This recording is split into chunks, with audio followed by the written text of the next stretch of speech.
একবার ভেবে দেখেছ 4 বছরের বিশ্ববিদ্যালয় জীবন শেষ, কিন্তু প্রোফাইল গুছানো নেই, সিভি ফাঁকা, স্কিল অর্ধেক আর চাকরি পেতে দেরি হচ্ছে। কারণ সঠিক সময়ে তুমি সঠিক জিনিস করনি। আমি চাই না তোমার সাথে এমনটা হোক, তাই আজকের এই ভিডিও। তুমি যদি প্রথম বর্ষে থাকো, এই ভিডিও হবে তোমার জন্য একটা ফুল রোড ম্যাপ। আর যদি শেষ বর্ষেও থাকো, চিন্তা নেই, আজ থেকেই শুরু করো। আমি Hasibul Hasan Dhruba, mechanical engineering graduate from RUET. চলো আজকের ভিডিও শুরু করা যাক। কিছু প্রাথমিক আলোচনা করে নেই যাতে তুমি বুঝতে পারো তোমার হাতে কতটুকু সময় আছে। প্রতি সাইকেলে 5 দিন ক্লাস, 2 দিন ছুটি। একটা সেমেস্টার সাধারণত 13 সপ্তাহের মতো। মাঝে 1 সপ্তাহ ব্রেক এবং শেষে 2 সপ্তাহের পিএল বা প্রিপারেশন লিভ। এরপর সেমেস্টার ফাইনাল এক্সাম হয়। প্রতি এক্সামের আগে 3 থেকে 5 দিন ছুটি পেতে পারো। একটা সেমেস্টারে সাধারণত 5টা কোর্স বা সাবজেক্ট থাকে, সাথে 3 থেকে 4টা ল্যাব থাকে, যার মূল্যায়ন সেমেস্টারের মধ্যেই হয়ে থাকে। এভাবে প্রতি বর্ষে 2টা করে মোট 8 সেমেস্টারই শেষ তোমার ব্যাচেলর। অর্থাৎ সময়টা কম না, কিন্তু ঠিকভাবে না চললে চোখের পলকে চলে যাবে। প্রথম বর্ষ হলো ফাউন্ডেশন বিল্ডিং ইয়ার। এখানে যদি তুমি ভুল করো, পরের 3 বছর কেবল ক্ষতিপূরণ দিতেই কেটে যাবে। তাই এখানে তোমাকে কিছু বিষয়ের প্রতি বিশেষ মনোযোগ দিতে হবে। যেমন, প্রথম দিন থেকে রেজাল্টের টার্গেট সেট করো। সিজিপিএ 4 পাওয়ার স্বপ্ন দেখতেই পারো। বড় টার্গেট নিলে পরিশ্রমের মানসিকতা তৈরি হয়। ক্লাস টেস্ট, কুইজ মিস দিও না, এগুলোই জিপিএ বাড়ায়। সবাই একইভাবে শেখে না, কারোর জন্য ইউটিউব, কারোর জন্য সিনিয়রের নোট। কয়েকটা পদ্ধতি ট্রাই করো, দেখো কোনটা কাজে দেয়। প্রথম বর্ষে অনেক কোর্স নন ডিপার্টমেন্টাল হয়, এতে অনেকেই নিজের ডিপার্টমেন্টের সাথে কানেক্টেড হতে পারে না। তাই চেষ্টা করো সিনিয়রের সাথে আড্ডা দিয়ে, ডিপার্টমেন্টাল সেমিনার, কম্পিটিশনে যেয়ে ডিপার্টমেন্টের সাথে কানেক্টেড হওয়ার। শিক্ষকদের সাথে কথা বলতে ভয় পেও না, দিন যত যাবে তত শিক্ষকদের সাথে তোমাদের ইন্টারঅ্যাকশন বাড়বে। একটা স্কিল বেছে নাও, কোডিং, ডিজাইন, প্রেজেন্টেশন, যেই কোনো কিছুই হতে পারে। এছাড়া যদি কোনো প্রজেক্টের কাজ শুরু করতে পারো তাহলে বেশ ভালো হয়। এক সেমেস্টারে এক্সপার্ট হতে হবে না, শুধু শুরু করো। Idea generation, learning, practice, build up, অনেক ধাপ থাকে, ধাপে ধাপে এগো। চলো এখন আমরা রিক্যাপ দেখে নিই। প্রথম বর্ষের শেষে তোমার হাতে থাকবে শক্ত সিজিপিএ বেস, নিজের শেখার স্টাইল, ডিপার্টমেন্টাল কানেকশন, একটা balanced life, positive network, skill ও প্রজেক্টের প্রথম পদক্ষেপ। প্রথম বর্ষের ধাক্কা সামলাতেই একসময় দেখবে তোমরা দ্বিতীয় বর্ষে উঠে গেছো। So it's time to level up your game. নিজের স্ট্রেংথ খুঁজে বের করো আর উইকনেসেসগুলো ওভারকাম করো। যদি প্রথম বর্ষে কাঙ্ক্ষিত রেজাল্ট না পাও, এর কারণ খুঁজে বের করো। চেষ্টা করো সেই ভুলগুলো কাটিয়ে ওঠার। একটা ডিসেন্ট সিজিপিএ মেনটেন করো। অন্তত একটি কম্পিটিশনে অংশ নাও। Hackathon, debate, paper presentation, quiz, যে কোনো কিছু দিয়ে শুরু করতে পারো। জিততেই হবে এমন না, অভিজ্ঞতা ও নেটওয়ার্কই বড় সম্পদ। বিশ্ববিদ্যালয়ে ঢোকার পর থেকেই প্রত্যেকেরই উচিত নিজের টাকায় চলা। প্রথম বর্ষে অনেকেই নতুন পরিবেশে একটু চাপে থাকে, তাই অন্তত দ্বিতীয় বর্ষে থেকে চেষ্টা করো এমন একটা সোর্স অফ ইনকাম তৈরির। আর যদি তা তোমাকে কিছুটা রেকগনিশন এনে দেয়, তাহলে তো আরও ভালো। নিজের অর্থনৈতিক ক্ষমতা বাড়লে আত্মবিশ্বাসও বাড়ে। জার্নাল, রিসার্চ পেপার পড়া শুরু করো, বা অন্তত এগুলোর সাথে পরিচিত হও। তোমার বিশ্ববিদ্যালয়ের প্রফেসরদের রিসার্চ এরিয়া জেনে রাখো। ছোট প্রজেক্ট বা সেমিনারে অংশ নাও, পরের বছর থিসিসে কাজে লাগবে। আসো রিক্যাপে দেখে নেই দ্বিতীয় বর্ষ শেষে তোমাদের হাতে কি থাকবে। 1. একটা ভালো সিজিপিএ। 2. কমপক্ষে 1-2টি প্রতিযোগিতার অভিজ্ঞতা। 3. ছোট্ট ইনকাম সোর্স। 4. রিসার্চ জগতের প্রথম ঝলক। 5. প্রফেশনাল পোর্টফোলিওর সূচনা। তৃতীয় বর্ষ হল ডিসিশন ইয়ার। এখন সময় তোমার ভবিষ্যতের জন্য সিদ্ধান্ত নেয়ার। এখানে তুমি ঠিক করবে তোমার ক্যারিয়ার কোন দিকে যাবে। এখানে ভুল সিদ্ধান্ত মানে 1-2 বছর পিছিয়ে যাওয়া। অর্ধেক ক্রেডিট এখনও বাকি, চাইলে এখান থেকেও গ্রেড 10-এ তোলা সম্ভব। হাল ছাড়বে না। So think less, do more work in the right way.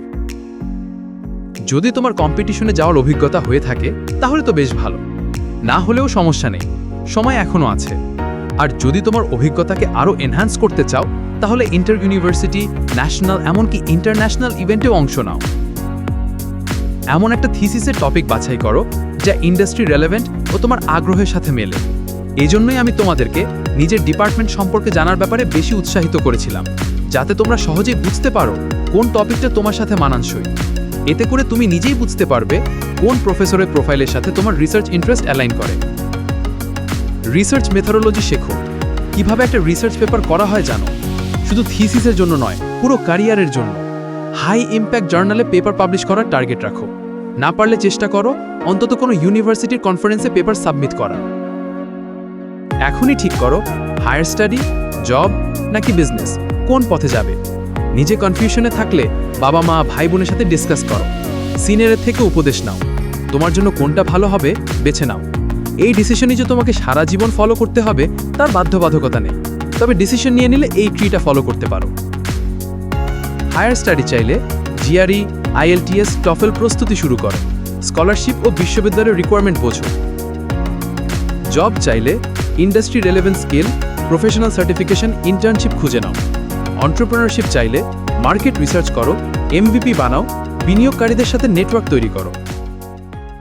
তৃতীয় বর্ষ শেষে হাতে থাকবে 1. A better CGPA, 2. স্পষ্ট ক্যারিয়ার পাথ, 3.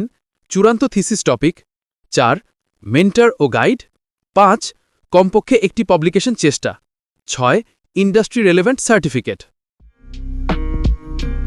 এটা হলো তোমার প্রফেশনাল ট্রানজিশন ইয়ার। এখন তুমি স্টুডেন্ট থেকে প্রফেশনালে রূপান্তরিত হবে। সিজিপিএ যতটুকু সম্ভব বাড়াও।